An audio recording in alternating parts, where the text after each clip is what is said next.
morning, everybody, and welcome back to another week of Randa's Crafty Vlog. I'm Randa, and it is Monday, August 1st. This week is going to be a little bit interesting in terms of the vlog and my life in general, because we are leaving Thursday morning to go to Chicago. We're going to visit Perry's family. They live in a suburb of Chicago. And we'll be gone from Thursday the 4th through Monday the 8th. So we'll get back at some point on Monday. But I won't be working that Monday, which is, except for, we're obviously still going to do restock and stuff. Like always, I never miss a freaking restock. But Thursday through then, I won't be in town. So I won't be working. And so this week is really short. This week is only a 3-day week in that case. And I have a lot of stuff that I need to do because I want to get everything kind of wrapped up and put a bow on it before I leave, so that I can kind of not have to bother with work stuff while I'm with his family, and that I really get to just hang out with them. I love his family. We've been together for 3 years. I've known them for the whole 3 years, and I've always had a great relationship with them. So they've come and stayed at our house before. I visited them multiple times. It's always a good time. So I'm excited to see them, and I want to spend time with them. And so I want to be able to not have to be answering messages and sending emails and doing all these things while I'm out of town. But that's hard when you're a business owner. And that's what I've been kind of dealing with this weekend, and something that I kind of want to see if I can work on for the future, because when you're self-employed, when you own your own business, your work follows you everywhere. It's not like you clock out at 5 o'clock on a Friday and you're done. I try my best to make my life fit into a 9-to-5 schedule, my work life fit a 9-to-5 as much as I can. But you still get messages on the weekend. Things come up on the weekend, whatever.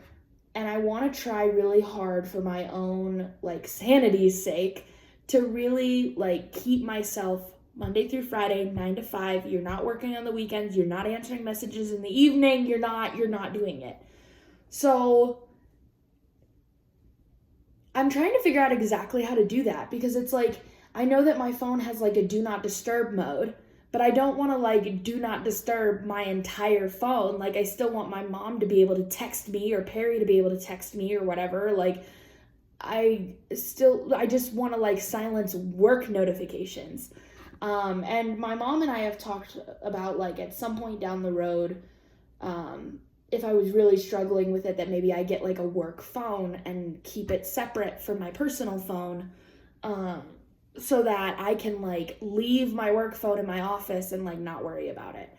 But that's just not the case right now. It all lives on my personal phone, and so it's I'm trying to figure out how exactly I can silence stuff like that, so I don't see the notifications without silencing my entire phone. I don't know if do not disturb can work on only certain apps. And you know what I mean? I wonder if there's a way to do that, and I just don't know how. So I'm gonna try to figure that out. If not, it's I can just go in and manually turn off the notifications for work stuff each weekend. That Friday night I go in and Etsy, turn off all go into the settings on my phone and turn off the notifications for Etsy, and then turn it back on Monday morning.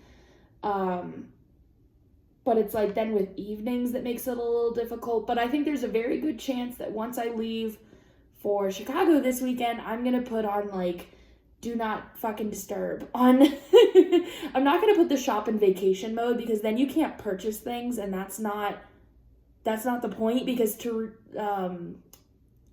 my employee is still gonna be in town and working and stuff. So she needs to still be able to have orders come in, she can package them, whatever, but I'm not going to be here. So I just want to make the notifications stop, because I spent the whole weekend a little bit overwhelmed because I just was getting work message after work message after work message after work message.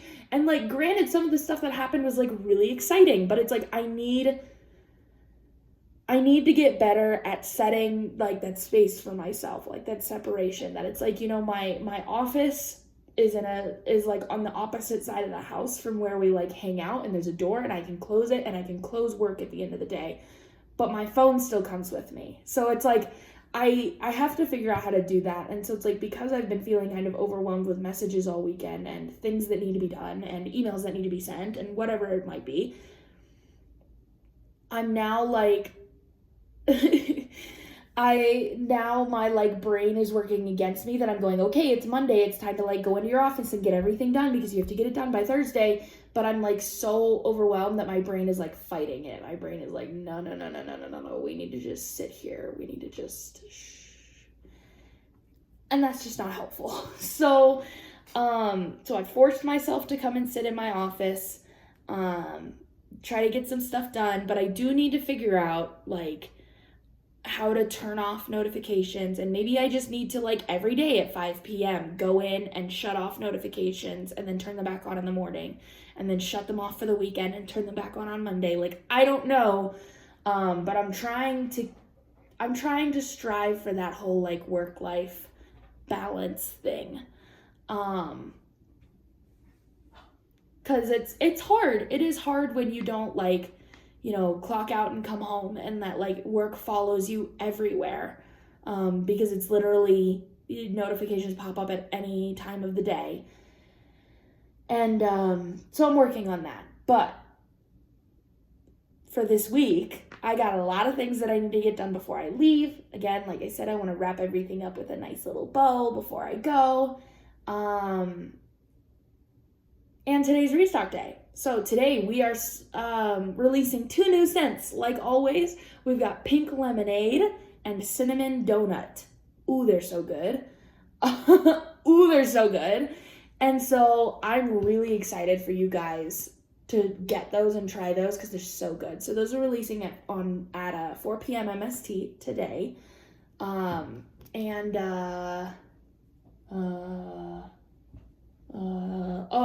lot of cover minders as well are going out today. A lot of cover minders are going out today.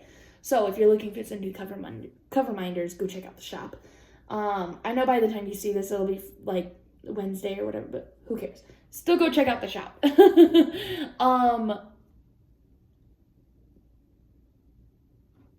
Yeah, but we had a pretty good weekend. Saturday was kind of like our chores day. So we cleaned the house and stuff and got our groceries, and then Perry's Harley, as you guys know, if you've been following along, was back at the dealership again to get fixed. It was the 3rd time in a month. He hasn't even made his first payment on the bike yet, and it's been into the shop 3 times. And so we went to go pick it up today because it was finally done. They like fixed the forks on it, whatever.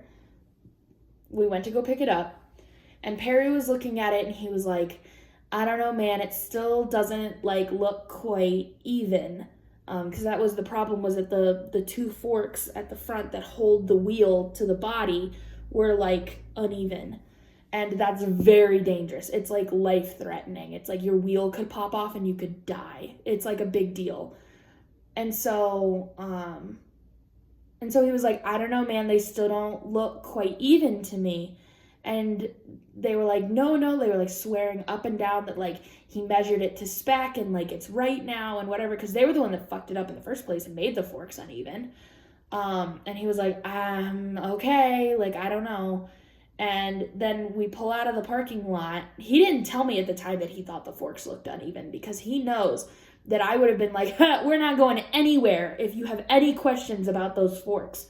He didn't tell me, but he told me later. But then we got like 2 feet out of the parking lot and the check engine light comes on the motorcycle. And I'm like, you're kidding. So we flip around and go back, and Perry's like, check engine light came on, like, hello, and And so they go and they check the code, and apparently it's like an ignition problem that they now have to fix. Fuck. So we left the bike there. They said that they're gonna like deliver it back to us when it's done or whatever. But as we're driving out, he's telling me all of this. Like, I was already worried about the forks and then the check engine light. And this is just ridiculous. And I was like, yes, it is. And he like picks up his phone and calls the dealership that we bought the bike from. Because the dealership, it's all Harley Davidson, just like different locations. The location where the bike is being fixed is not the location where we bought it. So he called the location where he bought it and was like, listen, I've had this bike for about a month. It's been in the shop 3 times. It's in the shop currently. I just tried to pick it up and it still was having issues. And he was like, and this is getting extremely frustrating. And I honestly don't know what to do at this point. Like, is there any way that I can like trade it in for a different bike? And they sounded pretty understanding. And they were like, we have a lot of V-rods on the floor right now, so maybe we can, maybe you can trade it in for, like, a newer one or something, that'll give you less problems, but, like, let me talk to my manager and I'll give you a call back. So that was on Saturday, and they haven't called him back yet. I think they were closed yesterday, so they'll hopefully call him back today. But it's, like, he's done with it. He's like, I think I'm past the point where I could like just straight up return it. But he's like, I'm really hoping they're going to work with me and like let me trade it in because I am so over this bike. I was like, fair enough. So that's what we did on Saturday, and then came and cleaned the house. Perry mowed the lawn. We did all of our chore things. And then on Sunday, we actually went, it was Perry's idea, he was very excited about it, that he wanted to go play golf. When his parents came and visited us back in like May, they brought his golf clubs that they've been like storing at their house. They brought them here. And so now we've had his golf clubs for a number of months. And we did use them when we went to Top Golf not long ago, but he wanted to do like an actual game of golf. Now, my sister actually was on a golf team in high school, and so I've been to the driving range, many times. I've done, like, putting greens. I've obviously done, like mini golf, but that's not really, like, actual golf. But I've done driving ranges. I've done putting greens. I have a good amount of practice. I know how to, like, do the thing, but I've never actually, like, played a real game of golf. Like a 9-hole game of golf. And so I was like, okay, sure, why not? I'm down, let's try it. So we went to a local golf course, and we played 9 holes of golf. And we got a golf cart, and it was very fun. I've never, like, driven a golf cart before, and so that was, like, A1 good time. But it was hard because Perry has played a game of golf before, but it's been, like, 4 or 5 years. I've never done it ever, and so when we got to the very first hole, I was very confused, because, like, they had us signed into, like, this, like, time slot, and there was this person, like, saying all of these things that didn't make any sense to me. There were a lot of numbers I didn't understand, and he, like, finished talking, and I turned to Perry, and I was like, do you understand what he just said? And he was like, yeah, most of it. Good, because no idea. And they, like, pair you up. They put you in, like, a time slot, but they like 4 people to tee off at a time. And so they put you in a time slot with 2 random people. So we were paired up with this other set of 2 guys that were playing golf together.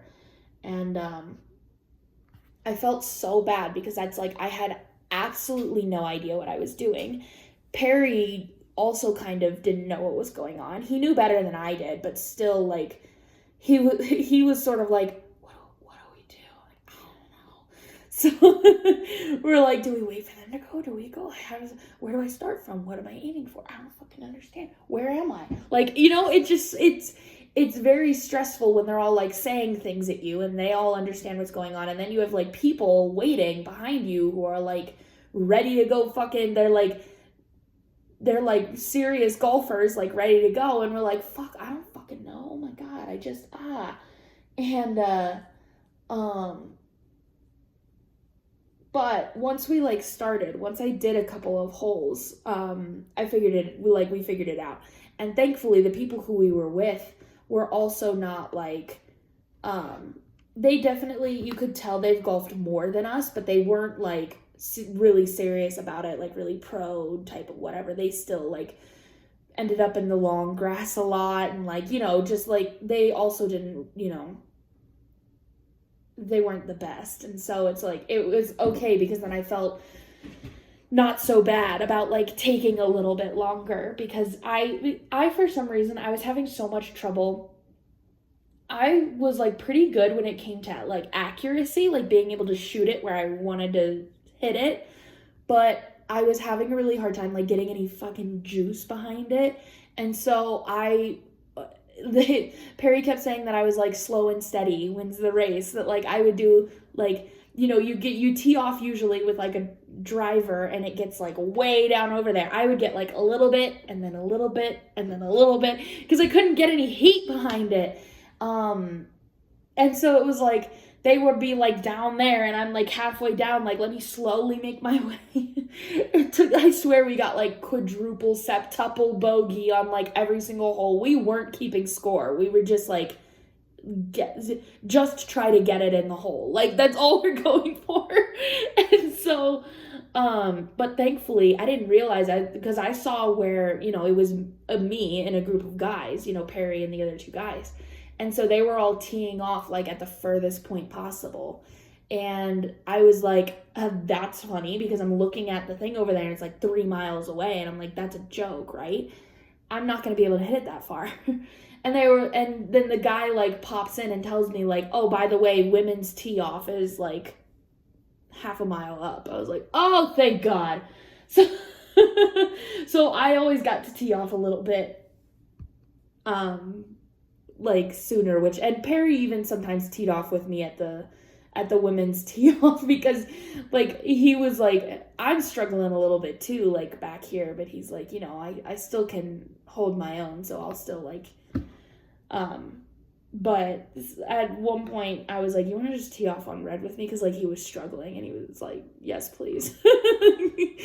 And it was fun, but it was very stressful at first. And then like we don't know any of the rules of like who's supposed to go first and where your golf carts are supposed to be and how you're supposed to do it and like blah, blah, blah, blah, blah. And so we're like trying to figure out the rules. Like neither of us know what we're doing and we're trying to figure it out as we go along. So it was a little stressful, but like I said, once we got a couple holes in, it was good. It was a lot of fun. It was much harder than anything I've ever done before golf wise, that like, I go, okay, it's like putt golf, but like bigger. Okay. But like, I think it never like occurred to me how much bigger it actually is, that I'm not kidding when I would say like the hole was like 3 miles that way. It just shocked me. But it was a good time. So we did 9 holes and I was exhausted by the end of it. I couldn't even imagine doing 18. Like that would be ridiculous, but we did 9. And it was a really good time. So, and like I said, we didn't keep score. So I don't know like who won or not, but like Perry probably did. And we lost about 7,000 golf balls in the process that they would either like go in the water or they would go in like the really long grass and like we just would not be able to find it. And like, we went through a good 5 to 10 balls throughout that whole thing. It was a mess. And there were multiple times where like I saw a ball where I thought mine landed, but it wasn't. It ended up not being my ball because it had like, I knew the logo that was on it and it was a different logo. And I was like, but I swear that's where my ball landed. And I'm like looking around and I don't see another ball. And I'm like, this one's mine now. And just because nobody else is playing the hole with us, and I knew it wasn't my teammate's ball. And so I was like, is that the train? Jesus. So I knew that I wasn't like hitting their ball. It must have been like a ball that somebody lost or whatever. And now here it's mine. So I was breaking so many rules because I was like, I don't want to hold people up. They told you that you had like to keep the flow, they try to keep it to like 15 minutes per hole. And I was like, okay, I gotta like, let's go. But it was a good time. It was fun. It was a good experience. And I would have felt exponentially bad if the people we were playing with were like expert golfers. So it's like, oh, thank God. But yeah, that was what we did yesterday. So that was pretty fun. And I did do some crafting this weekend. So cross stitch and diamond painting, so I'll show you both. This is my cross stitch. This is where we've gotten pretty far. So I'm still just like filling in this blue part before I continue working my way down. But I've just been kind of like doing the little pieces and the little path and then filling it in. And then doing the little pieces and the little path and filling it in. And so I got a little bit longer of that to go because I think this is the top of like a school. And so the bottom of it is like right here. It's taking me forever and a day because it is solid stitching. So it's taking me a really long time. Like as you can see, this is what the back looks like. Solid stitching, all of that. It's insane. But yeah, it's a good time. And it's looking real good. And then my my diamond painting, I did a couple of sections on yesterday. For anybody who's new and doesn't know, I've been working on Pride by JoJo's Diamond Art Club, and it's coming along really well. And I can't see. This is where I got to. So I did like that section and then like right here where this fish is, those two sections. And it's like coming together so well. Like, look at how good that looks. Oh, so good. So when I'm done with this row, I'll be like a little over halfway done. But I still have, this painting is massive. I still have like third of the row left before I'm done. So I'll give you a big, since you haven't seen it in a while, I'll give you a great big overview. Oh yeah, looks good, yeah? Yeah. I think it looks really good. So, I'm excited about that. It's going well. It's going swimmingly. I think after this, I'm gonna do I only have one kit from Treasure Studios Art because I wanted to make sure, I bought it forever ago.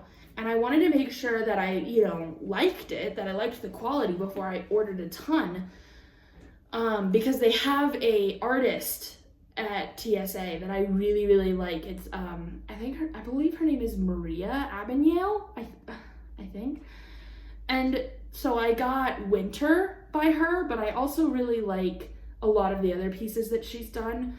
And so, I would like to, if I like the quality, I'll buy more of them, but I haven't ever tried it, and so I haven't bought more. And the TSA kit has just been sitting there waiting for me to do it.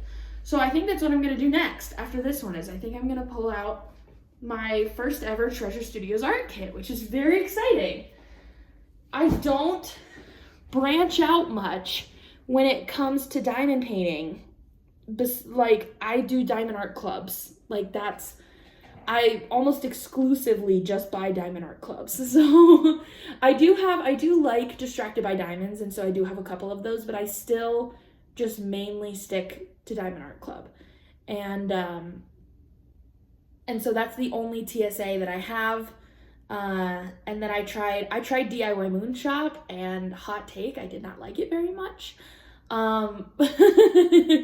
It's not for the price that it sits at. And like, I've tried it other companies and stuff, and most of them were like the really, really cheap ones, but still, like, I've tried some other companies and just haven't like loved it. And so I always go back to Diamond Art Club. It's like my favorite. It probably will always be my favorite. And a lot of people have other favorites. Like, I know a lot of people who die for like Treasure Studios art, and that's why I want to try it, because I'm so excited. But either it'll turn me to buy more Treasure Studios art, or I'll just continue to get Diamond Art Club until the end of my days. And that's one of my things with, like, I do at some point want to produce my own diamond painting kits for my business.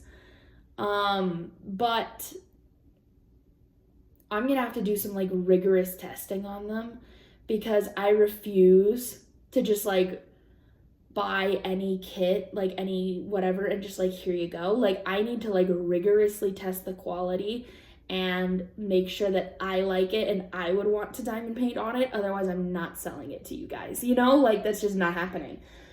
So, and that's very expensive. That's very time consuming. That's why it hasn't happened yet.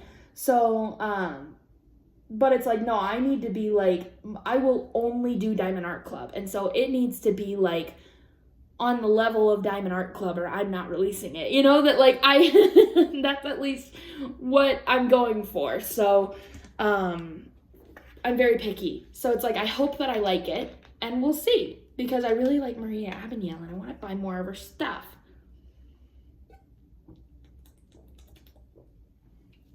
Oh, excuse me, I'm very thirsty. Okay. Let's do a Reddit story, shall we? Because I got shit to do. I still need to get, like, we need to get Ash boarded for this weekend. Like, get her in a doggy hotel. And, like, I called last week and they were like, oh, yeah, we need to talk to, like, the boarding people and then we'll get back to you. Like, we'll call you back. I said, okay, great. They didn't call me back, so I called them again on Friday. And they didn't answer, so I left a message, and nobody's called me back. So I'm gonna, like, psycho dial to them today and be like, oh, hello, I need to put my dog with you. So, anyway, this is the Reddit post for today. It's from Just Know SO, so Just Know Significant Other, for a place for you to come vent and get advice about your crappy significant others. It's a fun time. This was posted 25 days ago. It only has 393 upvotes, but I thought it might be kind of interesting. It's just called My Husband the Bully.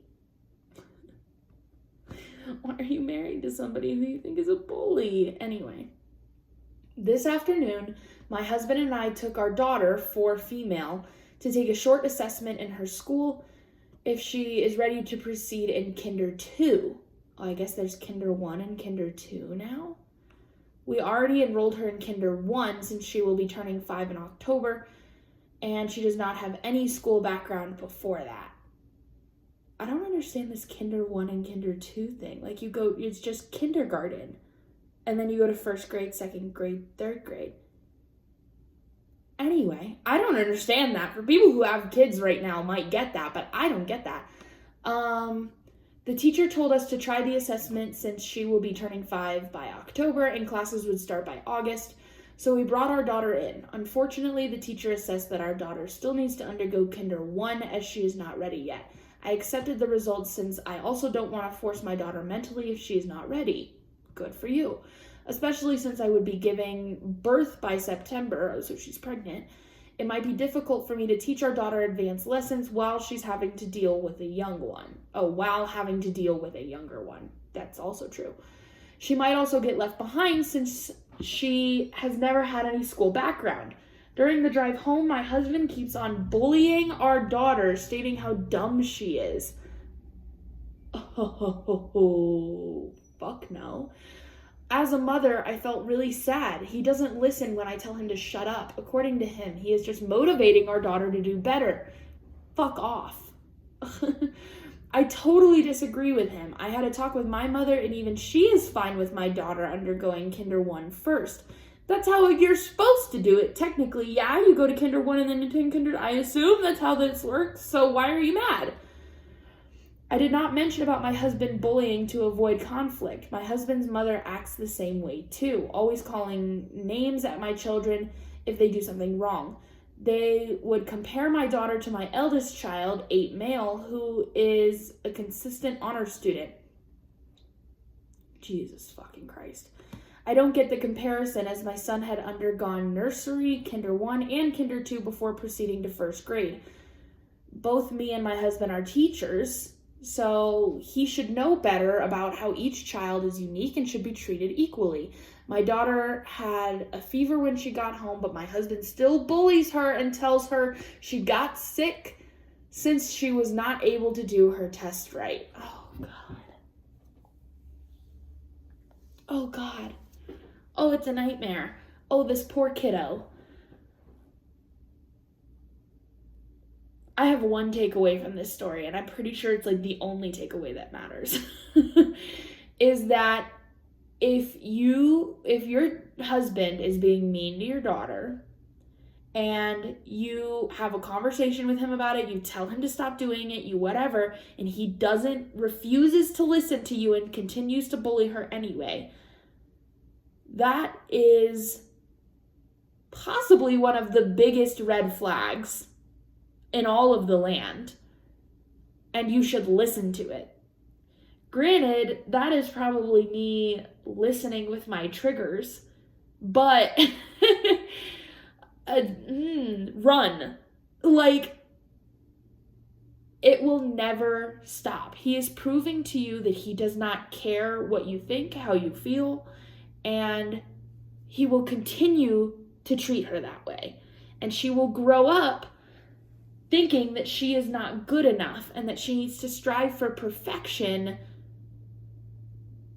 or you're going to be disappointed in her. I've seen other parents do this. I had friends in school, all of that. No.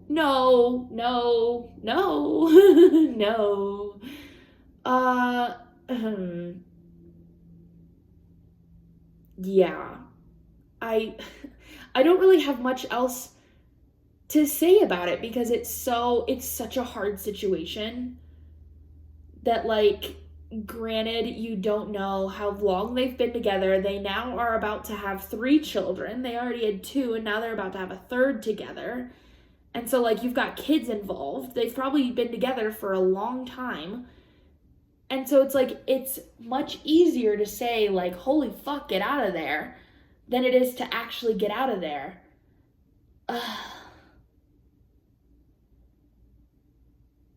But I would really not want my daughter growing up in that kind of environment with a dad like that. Nope. No.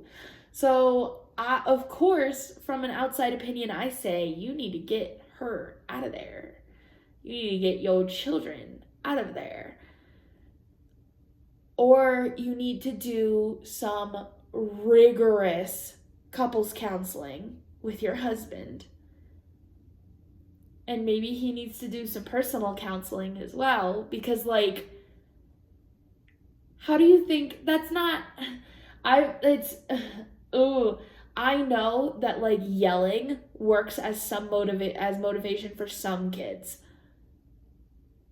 A lot of kids who play sports, I know, have said that it's like, no, then my coach yells at me and it motivates me to do better. I also played sports in high school, but I have never, ever thought that way.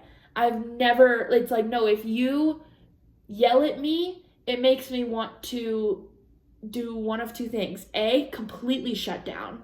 So if you want to get more out of me, yelling at me is not the way to do it, because I will shut down. I'll either shut down or I'll rebel against you. That I will, like, that it's like, oh, you want me to work harder? Okay, I'll work less hard just to spite you. Okay, I'll do this less just to spite you. Because if you think it's okay to be rude and disrespectful and yell at me like that, then I'm not going to give you what you want. You're not going to get what you want out of me. I either do that or I, like, turn into a little clam. So I've never been one that's like, oh yeah, yelling is motivation. And so the fact that he says he's just trying to motivate her to do what? She's 4 years old. She's a baby. She's just a little baby. Motivate her to do what? And it was not like a test, like, I don't even know what kind of test you would have to, like, really pressure them into. It's just an assessment as to where she is and where she should be in school. This is ridiculous. You need to leave this guy. Or you need to have some unbelievably serious fucking therapy with this man. And then if he doesn't change, leave. Let's see. Yeah, okay, so this one has a bunch of rewards. The top comment, it says, he isn't a bully. He's abusive and he's abusing your children in front of your face. That's it. That's all it says. Correct. And the next comment says, yep, my dad did this to me and my siblings our entire childhood. The verbal abuse started early, then the physical. Took me a long time to get over it. He completely destroyed my mom. She's just a shell. That's awful. I wonder if all of these posts kind of like got to her. This next comment says, your husband is an abusive bully to his kids, and so is his mother. And you're bringing another kid for them to bully. So the husband and the husband's mom, so grandma.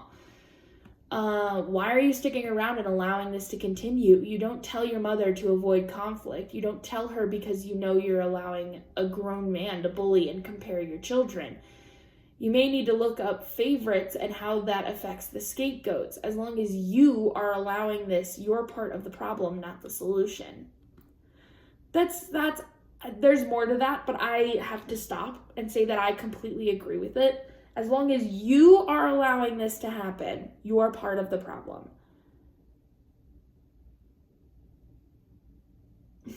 It's something it's a topic I've been talking about in therapy. And my therapist always says, but like, she always tries to run home that like, they're not responsible for that person's thoughts, feelings, opinions, actions. They're not responsible for it. And I'm like, no, they're not responsible for it, and they can't stop that person from doing it, but they are allowing that person to do it, and that is part of the problem. So she's just a 4-year-old. She's just a baby. She can't tell him to not do that. She's 4. So you have to be her voice. As her mother, it is your obligation to protect your children from people who are bullying them, from people who are being mean to them. Take your kids and run. That's what I got to say.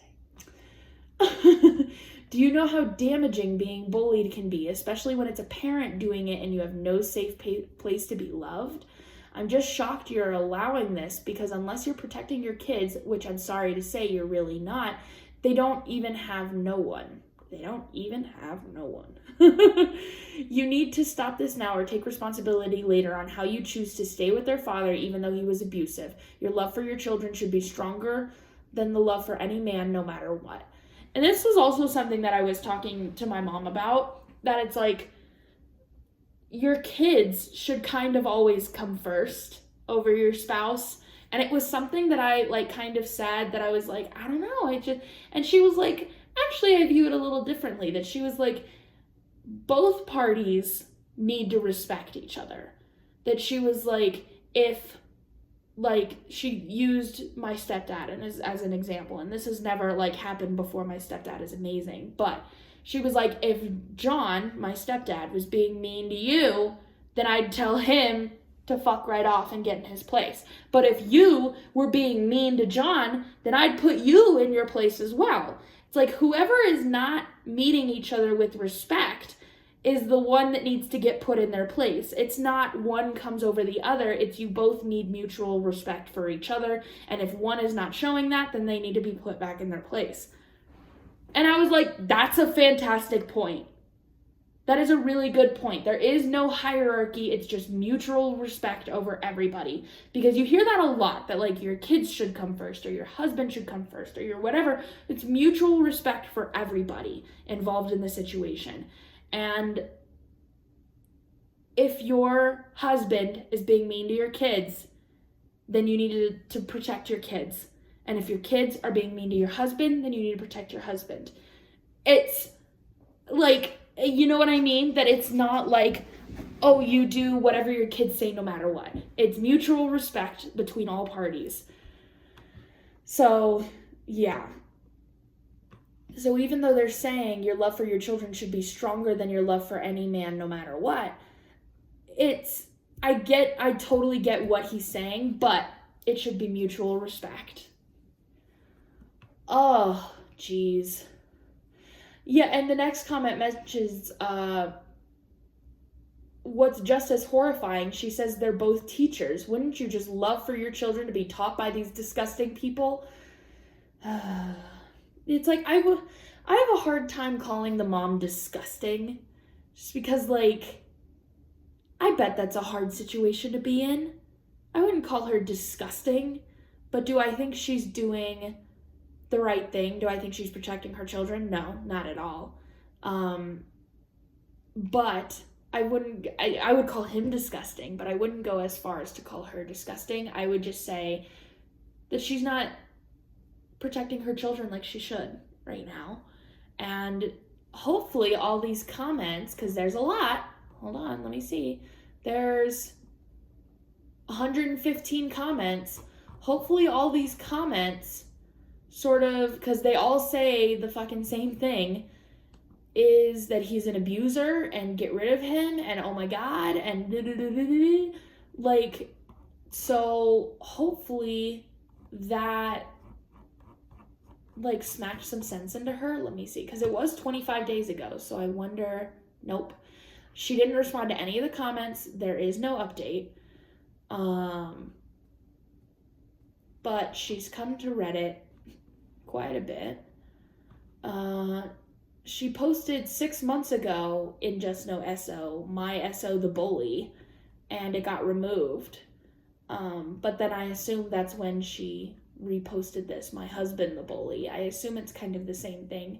And then she posted something in Just No Mother-in-Law 2 months ago that said, mother-in-law oversteps my role as a mother by making decisions about my son.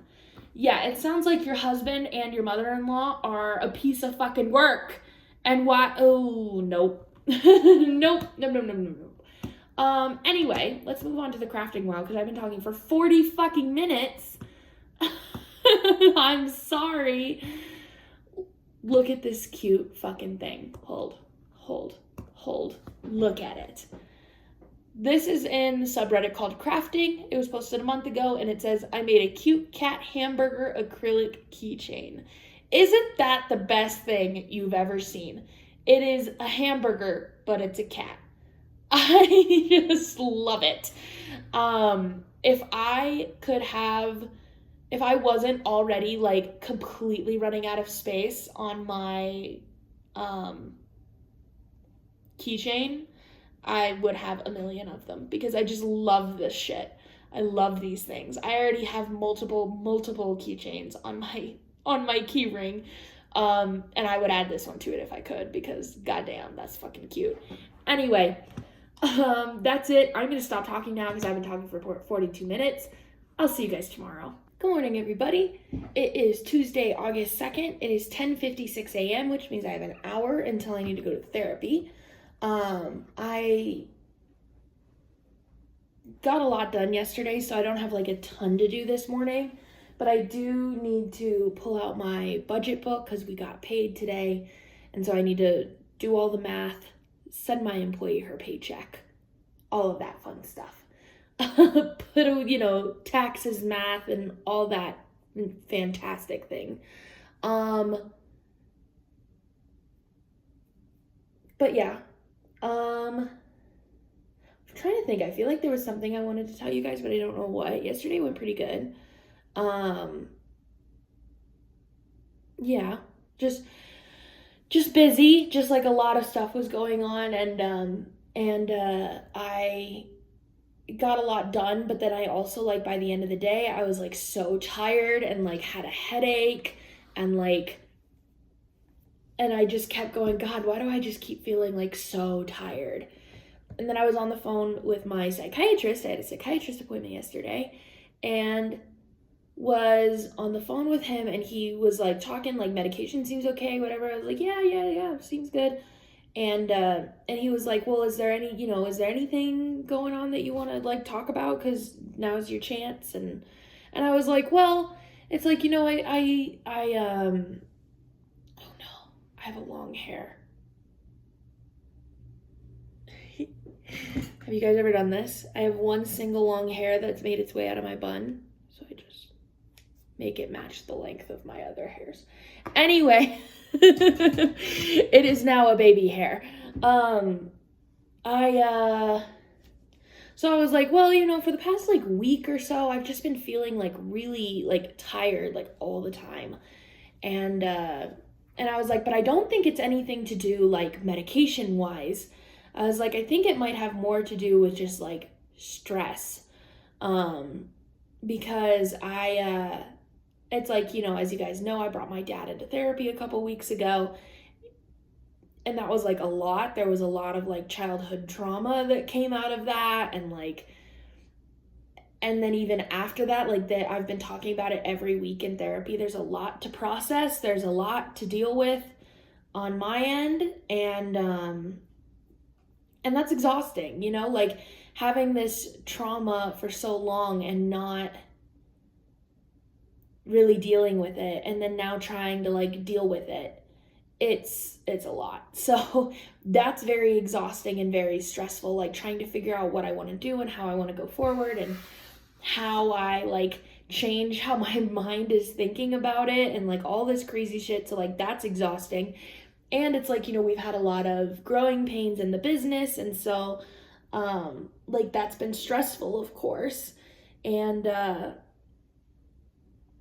like money stuff and all that kind of stuff. And so it's like that's been really stressful as well.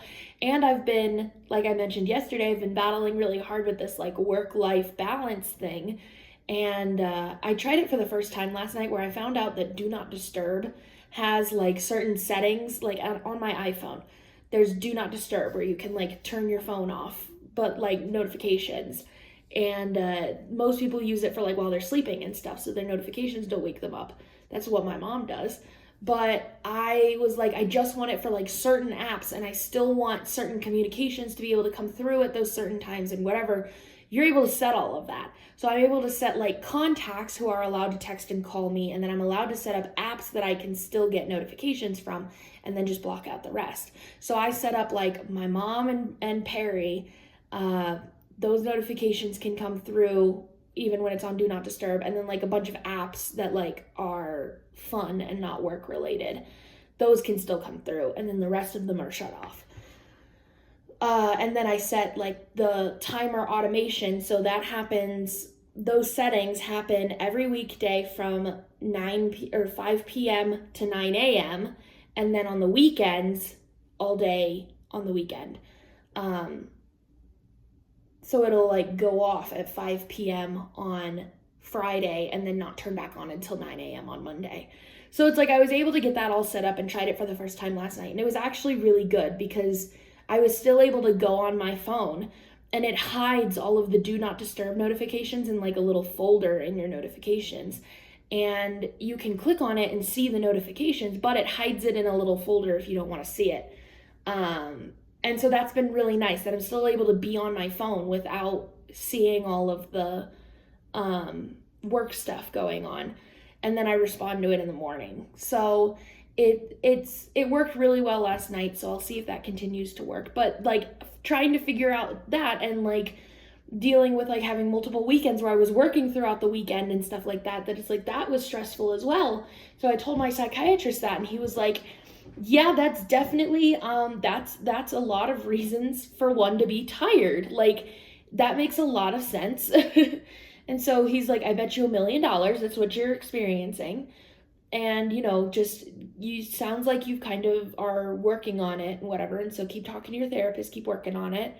And it should get better. But he was like, of course, if you continue to have problems, you can always, you know, schedule an appointment with me or whatever. I was like, yeah, sounds good. Just like, it doesn't have anything to do with the medication. It's all just like, I went through a gigantic life shift once I graduated. And I'm just like trying to get used to it almost, that like there's so many things that changed that I'm trying to get used to. And on top of that, I'm dealing with childhood trauma and trying to like work my way through that. And so it's like, yeah, all of those combined, of course I'm going to be tired. And so yeah, it's like, that was good to hear reassurance that like, yeah, that sound like I would be tired too, like makes sense, which was good. And but it was like a long day, and I had a headache and whatever. Yeah. Oh, and then Perry and I had a lovely conversation last night. I'm so I hate that I do this and I get so mad at myself for doing it, but it really is like I don't know, it's like an anxiety thing, an invasive thoughts thing, intrusive thoughts, and then like a lack of control. That like I need to be in control, and that's hard for me. And when in this situation where I'm very much not in control is when Perry is gonna propose. I know it's coming. We've talked about it. But he's trying so hard. He really wants it to be a surprise. And so I know nothing about when it's going to happen, how long it's going to be until it happens. And it sounds so stupid because in my head I go, you know he's planning on it. You know he's going to do it. He's told you he's going to do it. So just fucking sit and be patient. Like, hello, and wait for this amazing thing to happen to you. Like, why is that so hard? And yet it is. I think it's a lack of control thing that I want to have some sort of time frame that like it'll happen before our 3-year anniversary, which is in 2 months, or it'll happen within the next 6 months, or it'll happen, and I don't know anything. I can't even put any sort of timeline on it because he's like, I really want it to be a surprise. And I'm like, oh, trust me, it fucking will, because I know nothing. And, but it's extremely frustrating for me. And then I get, you get onto TikTok, and this is where TikTok can be kind of like, and the social media and stuff can be harmful sometimes, because you get on social media and you see all of these, at least that's what my For You page is showing me right now, is all these people like that are either married or that they're getting engaged, and it shows their proposal video, or like the whole like if he wanted to he would, so if he wanted to propose he would have already, and like whatever. And then I start like getting really horrible like intrusive thoughts about like what if he doesn't want to, and what if he's like, what if I'm scaring him away, and what if I'm making him by like asking over and over again, and what if because every time I bring up the time frame of which we might get engaged, he gets a little mad. Not mad at me, but mad because he's like, damn it, Randa, I want to keep it a surprise. Stop asking me. And I totally get that. And yet I get so worked up about it. And I don't know why. That like I was crying to him last night, and he's like, this is supposed to be exciting. I'm like, I know, it's so annoying. And I was like trying to explain myself, and that like I hate feeling this way, but this is how I feel, and then I get mad at myself, and blah, blah, blah. And he's like, whoa. He's like, it's going to happen. I promise you it's going to happen. So like, I'm like, I don't know how to shush though. I don't.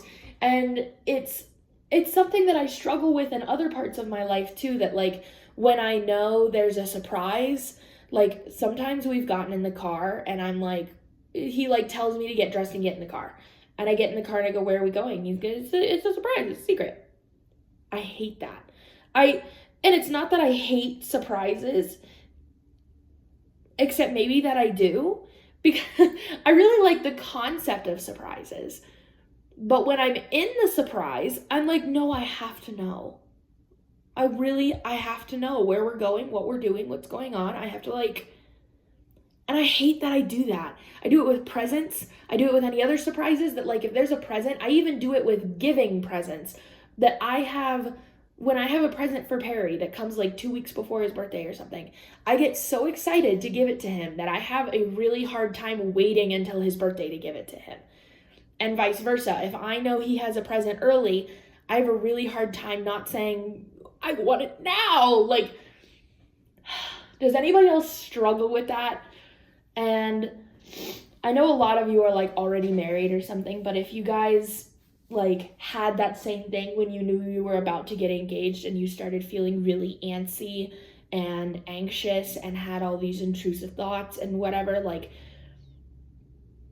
let me know how you got through it. Because it's been hard for me, and he tried so hard to like calm me down, and like he was trying to reassure me that it was going to happen without like giving anything away. He's like, I'm going to do it. Like, just be patient, please. I'm like, I know, I'm sorry.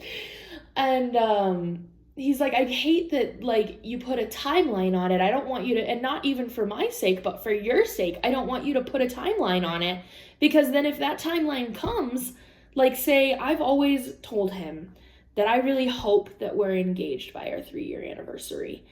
And that's what sparked the whole thing last night, is that I said, our you know, because today's our 2-year and 10-month anniversary. So 2 months from now is our 3-year anniversary.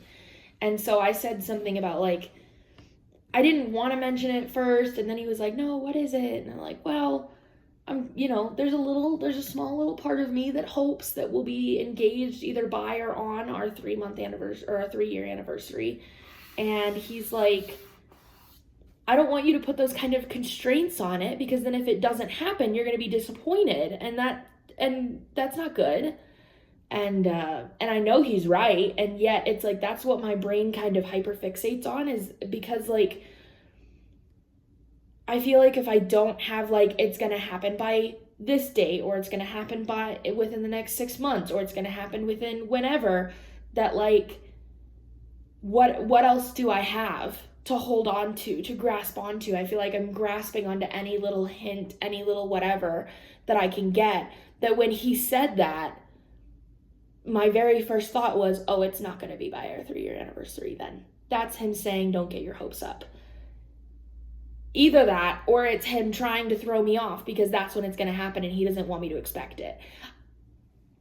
Like, I start grasping at every little thing that he says, trying to pull hints out of it, and that's why he says nothing, because I'll start trying to pull hints out of it, and it's like, I hate that I do that. So if anybody else has ever experienced that, please help a girl out, because it's extremely frustrating for me, and yet at the same time, I keep trying to remind myself to be like, to like live in the moment and be so grateful for what I have, and like, and just be patient. Know that it is coming, and to just be patient.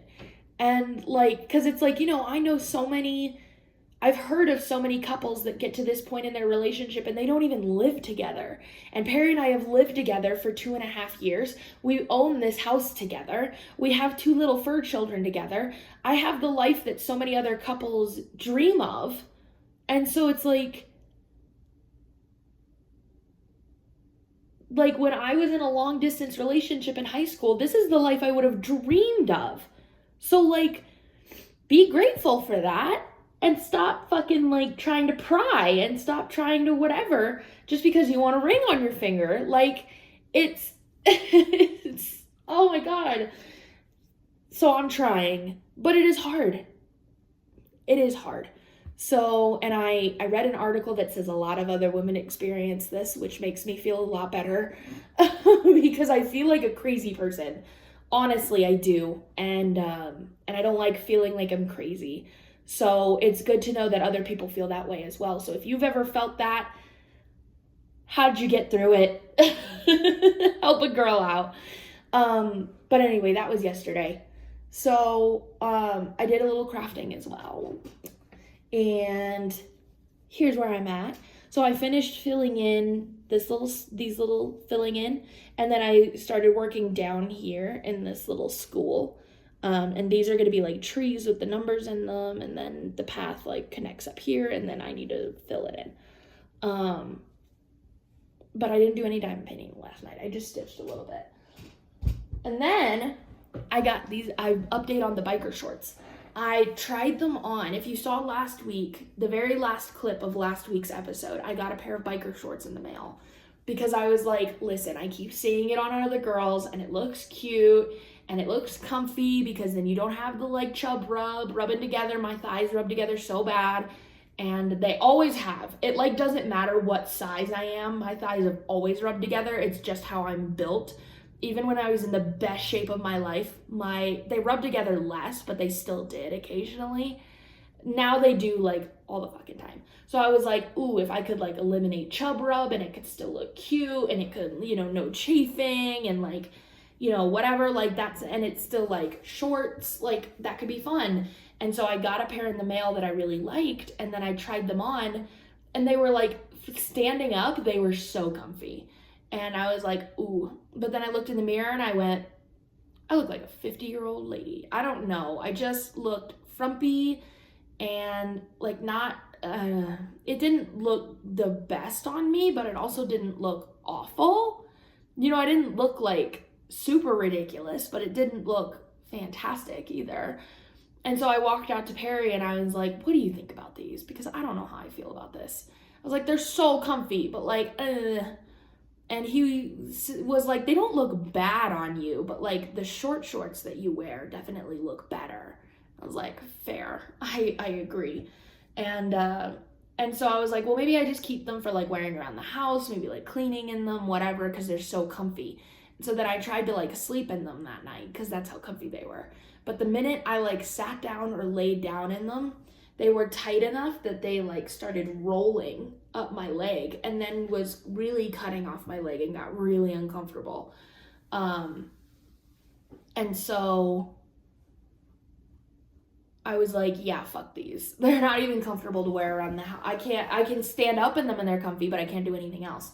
So I returned them, and with the money, I bought something else. So I wanted to show you because I'm wearing them. I got oh, you can't see. Hold on. Let me turn the camera angle down a little bit. Whee! I got these yoga pants. And they're so cute. They have little pockets. There's a pocket on one side, pocket on the other. They look cute. They fit really well. I got a size extra large and they actually fit really well. Like I said, they're yoga pants, so they're boot cut on the bottom. But look at that. I'm 5'11", mind you. These drag the floor on me. I never am able to find yoga pants long enough. These bitches drag the floor. I was so excited. Let me get you back situated. So I was so excited when I tried these on this morning. I was like, oh, and they're so comfy. They're a really nice material. And they were like $26 or something. Like they weren't that bad. Hold on, you're still not. Excuse my hand covering the camera.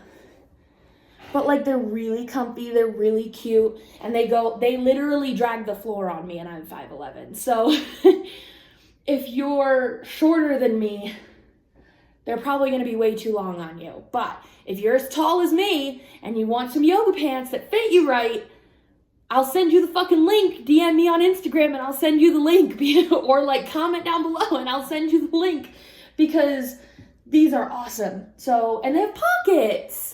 I love it when pants like these have pockets. So yeah, 10 out of 10 recommend. And they make the butt look good. And who doesn't like it when the butt looks good? So I was very excited. So I was like, yeah, definitely. And it was like $22 for the biker shorts and like $26 for this. So I only paid like $4 difference for these. And A1 worth it. So these are what I'm wearing to therapy today because they're so comfy and so amazing and I love them so much. Anyway, let's do a Reddit story because I've already been rambling for 20 minutes. And yeah, I still have a good amount of time. So I pulled up a new one because the one that I had next in the queue was also from Just No Esso, like I did yesterday. And I didn't want to do that. I wanted to mix it up. So I pulled one from Relationship Advice. This is a throwaway account. It was only posted 5 hours ago. So it's really new. And I wanted to read it to you. So, and like I said, this is in the subreddit called Relationship Advice. So just any advice from mostly romantic relationships. And this is called, My Girlfriend Came Out as Trans, and I need advice on how to tell her my true feelings. That's all I've read.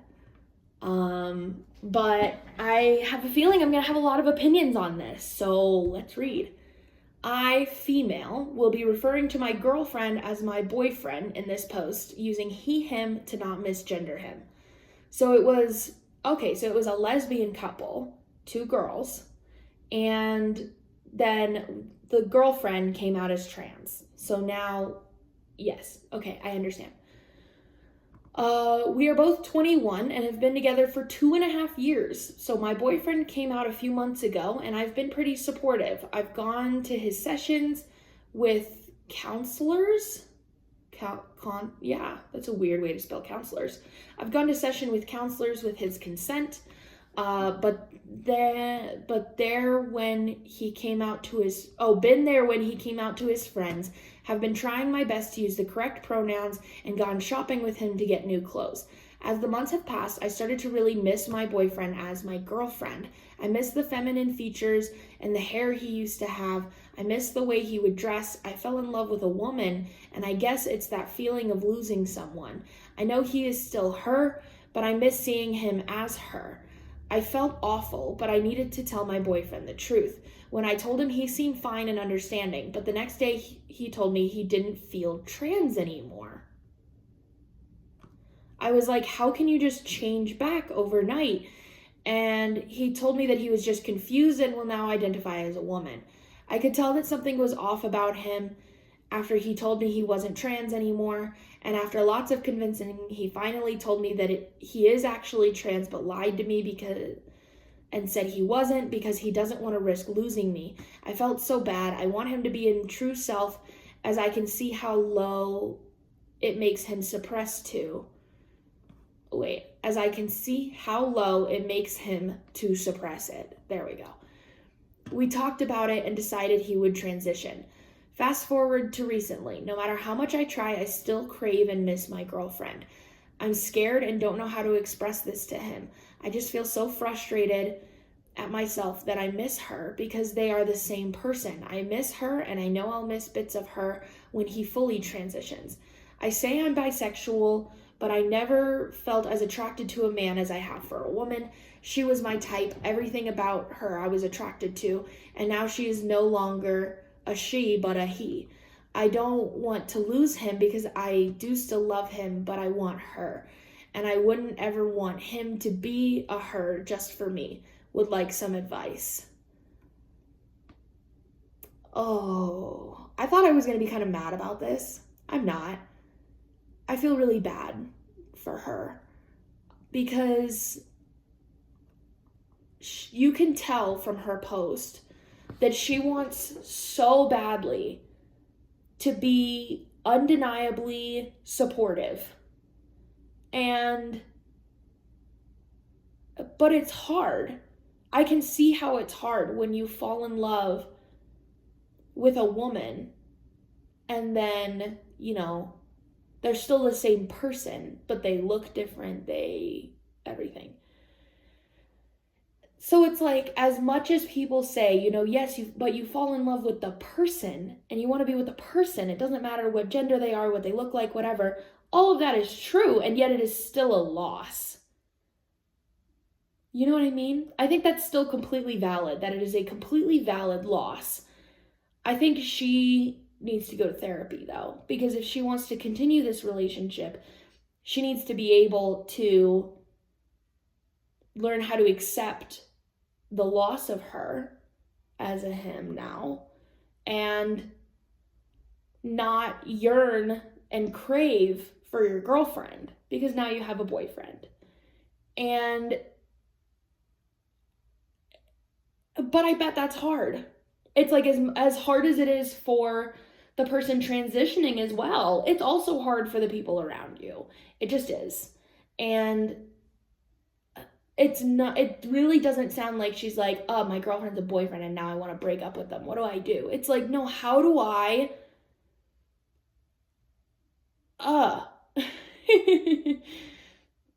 how do I not be selfish? Like, she feels really bad and really selfish, and she wants to support him and is just having a hard time, and that's completely valid.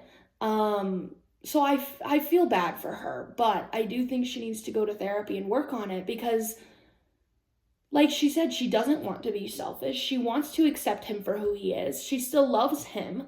And so, that's a you problem. That's not a him problem. You don't need to tell him that. You've already told him once and saw how it made him react. He's going through a hard time as well. So as much as you need to be able to rely on your partner, this is a circumstance where you really do need to talk to somebody else about it, that you can't just talk to him and figure it out. Yeah, that's hard. Because I've always said, Perry and I have even like weirdly had this conversation that neither of us are in any way, shape, or form going to transition to being the opposite gender. It's just not, we're happy in the gender we are. And yet it was just like a stupid conversation we had one day that like he knows I'm bisexual. And I've always wondered if instead of bisexual, I'm technically pansexual, because if I was attracted to a transgender woman who had a penis, that wouldn't bug me at all. If I looked at her and went, wow, that's a beautiful woman. Oh, you have a penis? Cool. Like, it doesn't, and the same thing with a transgender man. If I saw like a really hot man and then find out later that he has a vagina, cool. You know, like that doesn't bother me. And so I wonder if that still fits into the area of bisexual, or if that transfers into pansexual, that it doesn't really matter the gender to me. I'm like attracted to a person. So maybe that, I don't know. But also like I usually tend to go for people who very obviously look like a boy or very obviously look like a girl. And that's just like my personal preference. And so it's like, yeah, it's like, but I don't think to be pansexual, you have to be attracted to anybody and everybody. Either way, if someone was transgender, that wouldn't matter to me. And so me and Perry had this funny conversation of, he was like, well, if I like one day woke up and decided I wanted to be a girl, would you be cool with that? Would you still hang around? I was like, fuck yeah. I'm also attracted to women, so like that doesn't bother me. And I asked him the same question and he like hesitated. He was like, that is so hard for me, because he's like, I love you and want to be with you, but that would be an extremely hard thing for me to wrap my head around, because I'm not attracted to men. I'm only attracted to women, and I fell in love with a woman. And so that would be really hard for me to then all of a sudden have a boyfriend instead of he's like, I don't know. He's like, I don't know what I would do about that, because obviously I wouldn't want to leave you, but I wouldn't know if I'd be like down for that. I'm like, fair. You know, that like, don't worry, because I'm not gonna do this, because I'm not transitioning and I'm not gonna transition. But it was just like a fun conversation we had, and it was so interesting to see the difference between me and him, that I was like, but I think about like, say this was my situation and Perry decided he wanted to be a woman, like realized that he was a woman and wanted to transition, I still would struggle with it a little bit, that like you would still miss certain things that you fell in love with about that. Like something as like she said, something as stupid as like the way she dresses. I would miss the way that Perry dresses if he started to wear skirts, and like I would miss the 3-in-1 shampoo in the shower, and I would miss like, you know, the things that he just does. And so it's like, that's completely, as much as I would be totally okay with it and it wouldn't bother me, it still is a difficult transition for anybody around you, for you yourself and then anybody around you. So it's like, I don't think you're being selfish. I think that's very justified, and you just need to go to therapy and work through it. Because I thought I was going to be mad at this person. I'm not at all. Top comment says, there is no one on the internet that can help you make this decision for you. But I can say that if I were in your position, I would likely leave. You can love someone to death and admit that as their life stages change, you are no longer compatible for that relationship without ending the love for each other. Some of my exes are still my best friends, and it takes a while for us to get used to dating others. I still tell them I love them because I do, but it becomes a familial love and not romantic love. Yeah, it's like, it's not you're not a bad person if you want to leave, if you're no longer down for what the situation is. It's the same, to me, I view it in the same light as like if you're dating somebody who for 2.5 years says, like, say it's a very heteronormal relationship. It's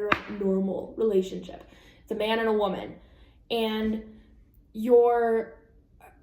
the man said, or whoever, one of them says, I want a baby, I want babies, I want babies, I want babies, I want to have babies someday, we're going to have a family someday, when we have kids, I want to have babies. And they could say that for 2.5 years, and then all of a sudden, one day they wake up and say, I never want children. And that's a deal breaker for you. You're allowed to leave. I view it as the same thing. That it's like, I don't think you're the asshole for wanting to leave at all. But because it's like if what you signed up for when you started dating changes, you're allowed to want to leave. But from what the post says, it doesn't seem like she wants to leave. She just wants to figure out how to be content with this transition. It doesn't sound like she's like, I'm no longer attracted to him and I want to leave. But it's okay if you do. It's not bad if you do. It's the same thing as if you go, you've been saying that you wanted kids for 2.5 years and now all of a sudden you don't want kids, and like, that's good for you, but like, that's a deal breaker for me. I'm sorry, I have to have children. That's the same thing in my opinion. So the next comment under that says, I agree and like this response. Furthermore, I'd like to add that even though your BF might at his core still be the same person, there is still a loss going on in your life, and with loss comes with mourning. I know you said you went to therapy with him. Oh, they did? Good. I'm wondering if you went to therapy for you. It might be helpful to go. Therapy might help you sort out what you're experiencing. That's what I said. Lastly, I wondered if now that your BF is a he, are you still physically, sexually attracted? I understand you're bisexual, but you fell for a woman and you mentioned you lean more towards being attracted to women. It's okay to not be attracted to this person anymore. That's what I said too. Thank you for your reply. Yes, we went to therapy, but it was only regarding him and I was just listening to him speak his heart. I think this is a good idea. I should definitely look into going to one for myself before making a final choice on staying or not. I've always been sexually attracted more towards women, but I'm still attracted to my boyfriend, but he still has some of his feminine features, which I love so much, that he wants to get rid of. For instance, boobs. Yeah. Oh, and the comment under that says, as a bi woman myself who married a man, I miss boobs. I love my husband and wish so badly he was open to an occasional female male threesome because I just miss women so much. He's very monogamous, and I knew this before we married. I thought I could just leave women behind, and I have physically, but mentally, I didn't realize how much I would actually miss women. I have zero interest in any other man other than my husband, but I can't help but to just think at / look at / think of women. That's what I'm saying, is all of it is completely valid. The same way it's valid if you want to leave your partner because they no longer want to have kids. It's also valid to leave your partner because they're not the gender you signed up for. And it's hard because you've been together for so long, but it's okay. You're not a jerk for doing it. You're not selfish for doing it. You have to do what you have to do. And unfortunately, it just is what it is. And if you do leave, you both will find wonderful people later on and that will be the right relationship for you, you know? And in this whole, the whole sentence as a bi woman thing, I think that's so funny because it's something that I don't know, I guess I haven't struggled with it a ton, but maybe a little bit, of the fact that I didn't realize that I was bi until after I had started dating Perry. So I've never dated a woman. I've never been with a woman. I've kissed a girl, but I've never done anything further than that, or really explored my sexuality in that way. And my intention with Perry is that I'm going to be with him for the rest of my life. And so that I'm never going to get to explore that. And it's a minute loss, you know, that I wouldn't say it's a huge loss in my world. It's definitely not worth like ending this relationship for, but like not at all. And yet at the same time, sometimes I think about it sometimes, and it is still a loss, and it is still a valid loss, and it's okay to feel that way.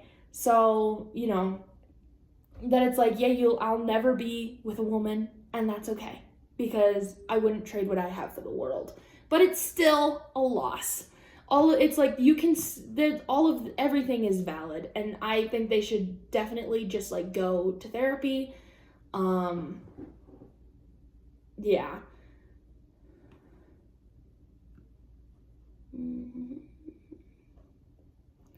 Most people are, because I'm just like, geez. I'm trying to think. There's most people saying like just go to therapy and you got to figure this out for yourself, which I think is accurate. But there's also a lot of people saying like, I'd say you should break up with him.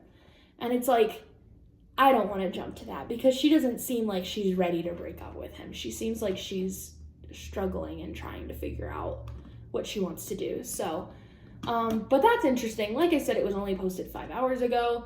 There are a few comments, but nothing crazy.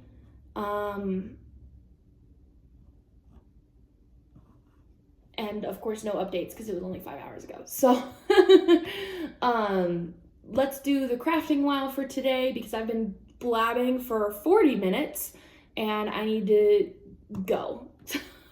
So let me just hold. I'm saving the picture.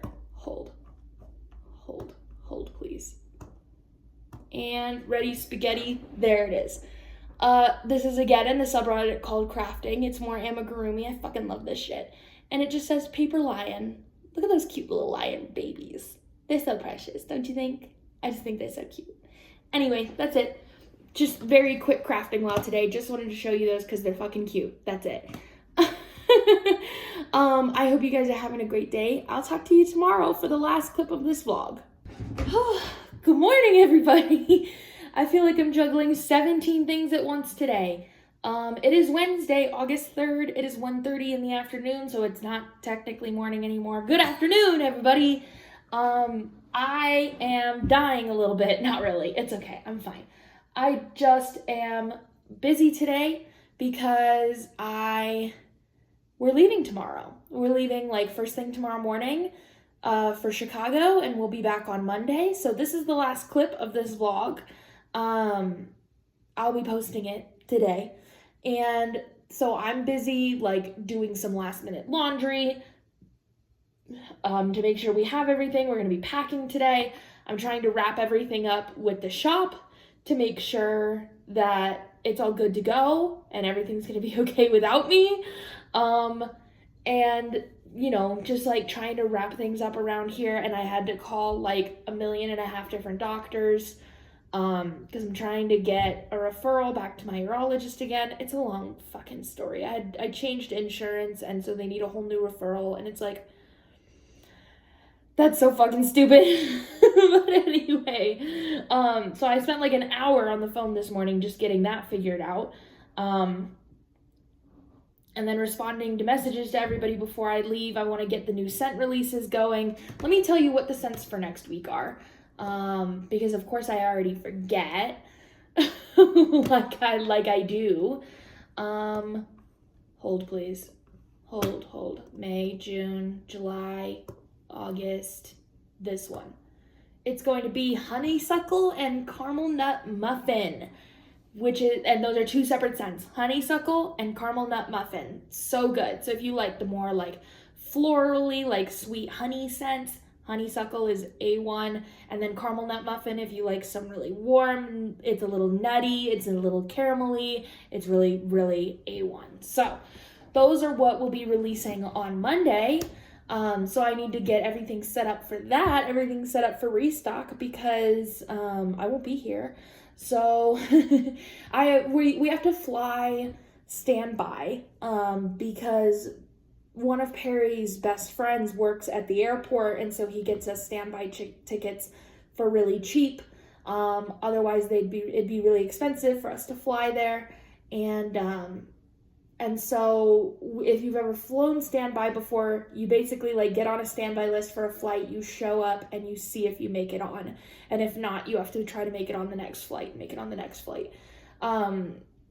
Perry and his friends say that the standby list looks really good for our flight tomorrow morning. So we should be able to make it on without a problem, but you never know. And on Monday, we really have no idea what time our flight is going to be, if we're going to make it, like no idea. So I don't know when I'm going to be doing Restock, if I'm going to be able to make it at 4 p.m. or not. I'm not really sure. So I'm going to shoot for 4 p.m. If you don't hear anything from me, it's going to be at 4 p.m. But if you want to know when Restock is, follow me on Instagram. And if that time changes, if I have to do Restock a little earlier, I'll probably try to do early, not late, but if it needs to go up earlier, I will let you know. But it'll still be going up on Monday one way or the other.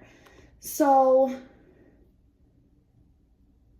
that's that. I just got to make sure everything is good and ready to go. Oh my God. So yesterday was Perry and I's month anniversary. We do still we celebrate each month, but it's just more like a little celebration, and maybe we'll go out to dinner or something, like just a little, not like the kind of celebrations that we do for each year. And usually the 6-month mark we celebrate decently. So at like 2.5 years, it's more of a milestone. Oh,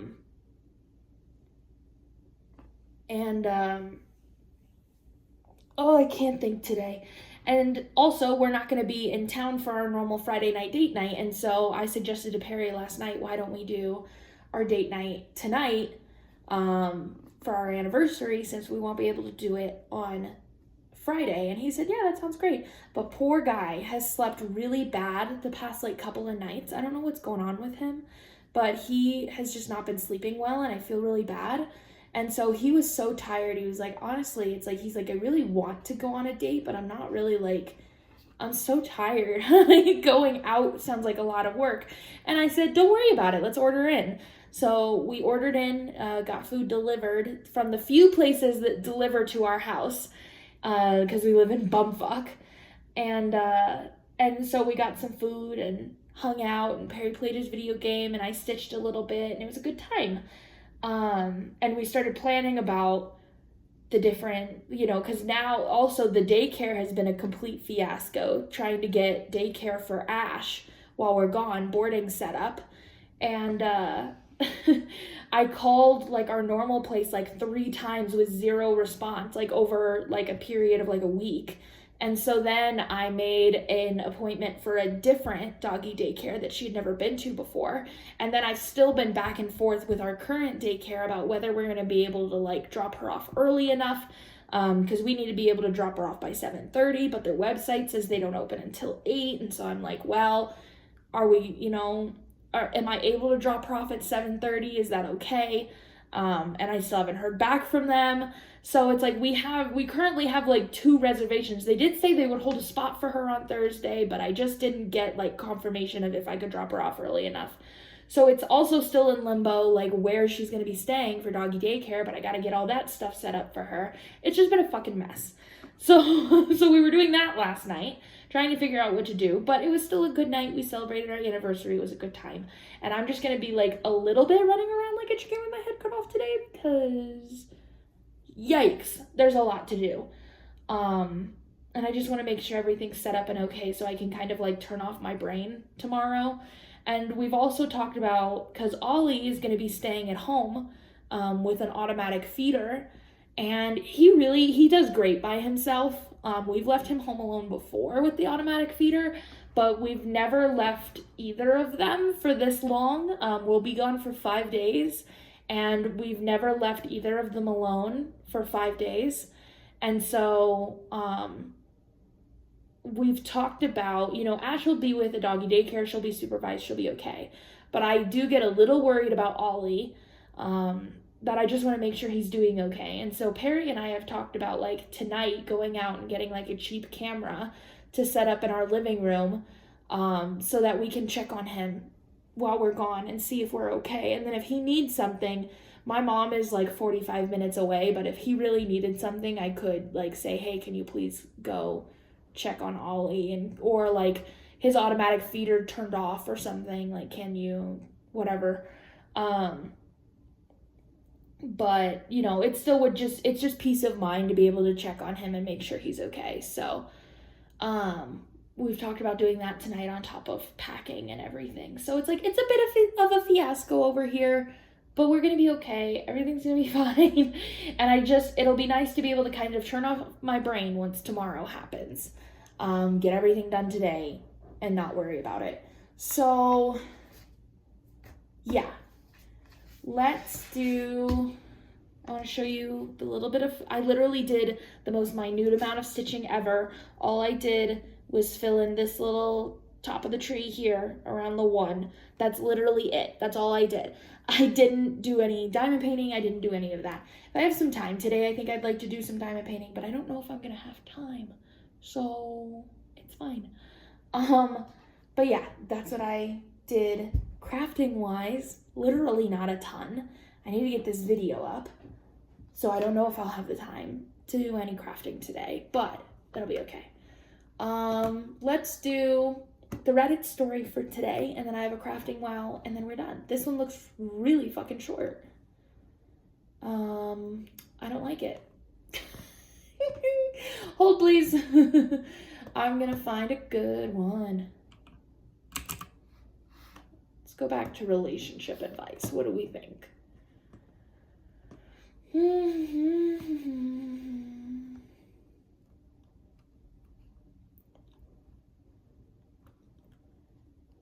Oh, this one's interesting. Let's read this one. Just from the title, this was posted 5 hours ago in the subreddit called Relationship Advice. And it says, my boyfriend insists on 2-hour-long sex, but can't actually last that long, question mark. So if he can't last that long, then what does he expect you to do about it? Like, anyway, like the title said, we've been together very shortly, around a month, and he likes me very much. There's a huge sexual tension between us, I guess as in all beginnings of relationships. It makes me so happy, but I don't kind of look forward to sex. Oh, hell no. Immediately off the bat, that's a big fat red flag, because honestly, sexual compatibility in a relationship is a huge thing. And for a lot of people, not for everybody, but for a lot of people. And I don't know. It's like, I never remember, at least when Perry and I first got together, I think the first time we had sex was on like our 3rd date or something. And it was not awkward. There was nothing like, there was no tension. It was easy. It was fun. And that's kind of how our sex life has been ever since. Pretty easy, pretty fun. So there, I kind of disagree that there's sex, you know. Okay, there's a huge sexual tension between us. So I guess that means that they're like very sexually attracted to each other. That's fine and dandy. I was thinking she was saying that there was like tension when it comes to their sex life. I read that wrong. But no, it should be easy. Honestly, it should be fun and exciting. And if you don't look forward to sex just a month in, I don't know. Let's see. He told me that he likes it long, and I do kinda, but I think that 30 to 45 minutes is perfect length. That's kind of a long time. Maybe I'm just like fucking lazy, but I think like 10, 15 minutes. Max. And that's including foreplay, including everything, not just like straight up intercourse. Anything longer than that is a little too much. 30 to 45 minutes, I don't know. An hour is what I'd consider long. He says he likes it 2 hours or even more, and that's when I start to get annoyed. whenever we do it, he's insisting on a never-ending play. But after some time, I guess never-ending foreplay, but after some time, he can't get it up anymore. So then I go down on him to help get it up. And when we continue, it goes down again because he's tired, of course. Why is he insisting on this? And then it makes him uncomfortable and me too. I say never mind, but he insists that we continue and he tries again. I don't get it and it pisses me off. Why insisting if you can't last for 2 hours? I already told him that we don't need to do it, but nope. How to tell him without sounding like I don't enjoy it? I really do, but when we start, I already start hoping that we will end it after 40 minutes due to some other reasons, because I really don't have the time to try making it alive 5 times. I don't think this person's first language is English. Anyway, you have to make it alive 5 times. That's one way to put it. But there is so much, like, I remember even Perry and I had a conversation about this, like, early on, about, like, guys get this impression from girls that, like, they're supposed to be able to last, like, forever. And that is just completely not true. At least in my opinion, there might be some girls that think that they need to last forever. And I just completely disagree. It's like after it goes on for too long, it almost gets, like, monotonous. And then, like, it's not as fun and enjoyable because you've been doing it for an hour. You know, like, it... So it's like maybe that's where he's coming from, that he's gotten pressure from other girls to, like, last forever and ever and ever. And so he feels like that's what he needs to do with her. It's just weird that she has said, no, like 30 to 45 minutes is fantastic. And he still is insisting on 2 hours. I think you do really, it's like at this point you're only a month in, but I think it is still nonetheless really important to early on have a conversation and say, I know that you really, you know, are pushing for 2 hours, but I really just prefer 45 minutes. Is there a reason that you do 2 hours? Can we do just 45 minutes? Like, is that okay? Are you going to be satisfied if we do just 45 minutes? And sort of feel him out, feel why he maybe wants the 2 hours. And then if he really is not budging, is not pushing, will not compromise on it, then that's a very big sign. It's a bit of a red flag, and you're only a month in, so jump ship. You know, that, like, he's kind of showing you an example of what some problems in the relationship might be like. And so then you can decide whether you can continue going on like this and you're going to be happy continuing going on like this, or if you need to jump ship while you can. That's my advice. Let's see what the comments say. Top comment says he may think that he is supposed to last that long. That's what I said. Is because I totally remember hearing from guys often that it's like, oh, you're not upset that it was only 10 minutes? Like, no. And that's 10 minutes of actual intercourse, not foreplay, not 10 minutes of constant intercourse. And I'm like, that's not bad at all. Like, I don't know, that seems normal to me. But, you know, there are some girls that say, like, no, if he can't last an hour, then he's not a man or whatever. You know, like, really stupid. He may have some interesting and foolish ideas about what sex is supposed to be like. You see it a lot in porn also, that, like, these guys go on for seemingly forever, and it doesn't matter what happens, they never finish.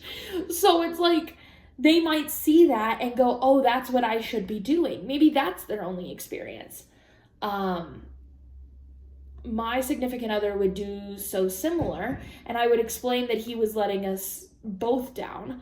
If he would stop trying so hard to please and simply play together with me, doing what comes naturally when it comes naturally, we would both end up much happier. That every erection lost was lost to us both. Maybe just tie him up and give him a lesson.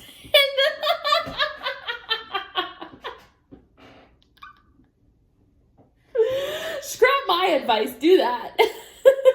Tie him up and make it happen. Oh, that's funny. I like that advice. Oh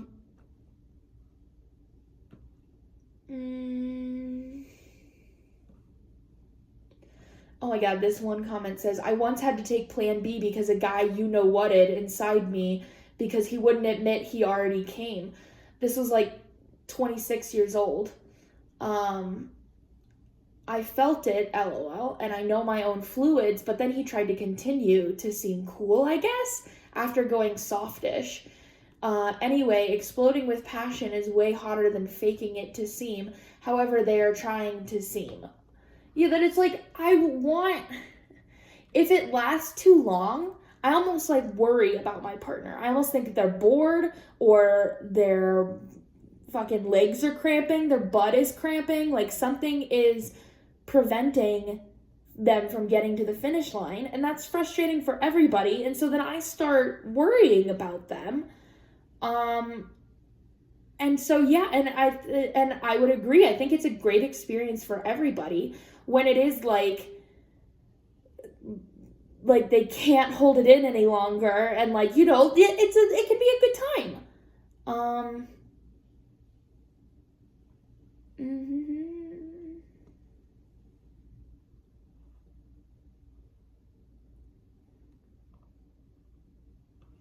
Okay, so OP actually responds to this one, so I'm going to read it.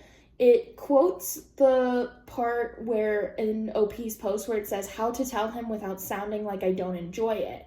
And a commenter responds and says, why are you trying so hard to spare his feelings at the expense of your own and your well-being? After the first hour, you aren't enjoying it, and he has it in his head that 2 hours is necessary, even though the second hour is basically a chore for you. What would happen if you just said, no, baby, I'm done, I'm spent, I'm done for the night? You have not been together long, so it shouldn't be too hard to change this pattern, not like it's been going on for years. But you need to have a serious conversation about this, and if he continues to push for these tedious marathons, he may not be your person. That's what I said. That's like exactly what I said. And then OP responds and said, OMG, you found the perfect words. Thank you. It does feel like a chore, and I get irritated when I see that he almost finished but sustained himself so he could continue more. Yeah, I don't get that. It really sounds like he has this idea in his head that he's supposed to last this long, and that if he doesn't, he's like not a man or like not doing a good job or whatever, and that's just ridiculous. Yeah, and OP says, next time I'm going to be direct and just say that it's simply not fun for me. Yeah, there you go.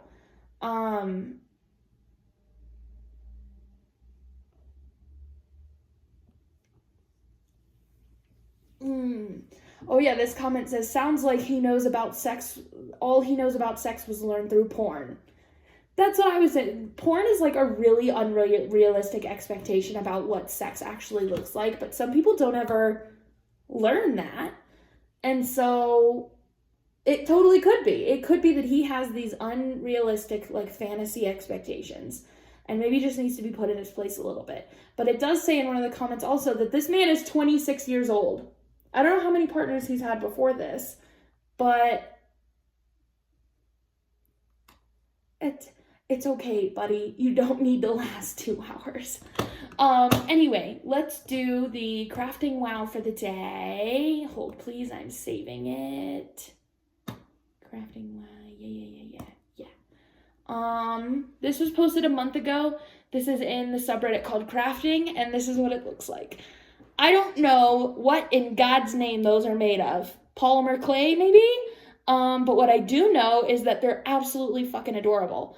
It says egg, biscuit, tree, and McDonald's. So there's an egg, there's some little cookie, surrounded by trees, and then there's a hot dog. I don't know what this is. I don't know what it's made of, but it's adorable and it's so cute. And they created like a little scene. There are no comments on the post. It doesn't say what it's made of, but that kind of looks like polymer clay to me, I think. So, but nonetheless, it's fucking adorable, am I right? It's cute. People are talented. That's it. That is it for this video, you guys. I hope you liked it.